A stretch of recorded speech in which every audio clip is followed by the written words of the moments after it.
Aș putea să mănânc combinația asta pentru tot restul vieții mele la micul dejun și nu glumesc. Ți iau o brânză cottage pe care o preferați voi, nu contează. Peste care o să presar ful de drojdie inactivă. Îmi plac aceștia sau de la Niavis. Sunt crocanți, sărați și au gust de brânză. Cantitate nu se știe.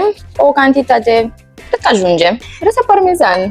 Cred că o să mai pun puțină sare. Avem sare celtică grunjoasă, sper să nu ne spargem dinții în ea. Mai amestecăm o dată. Și acum vine partea mea preferată. Biscuiții aceștia din ovăz, cu brânză, fără gluten, fără zahăr, cu fibre, delicioși. Bine, așa? Ăștia aș mânca simpli, împreună cu ceva, nu contează. Pachetul ăsta o să mă ajungă 2 zile maxim. Și asta e tot. Și o roșie. Am adus și roșia. E atât de banal, dar atât de bun. Cred că totul s-a transformat într-o mică obsesie, acest mic dejun.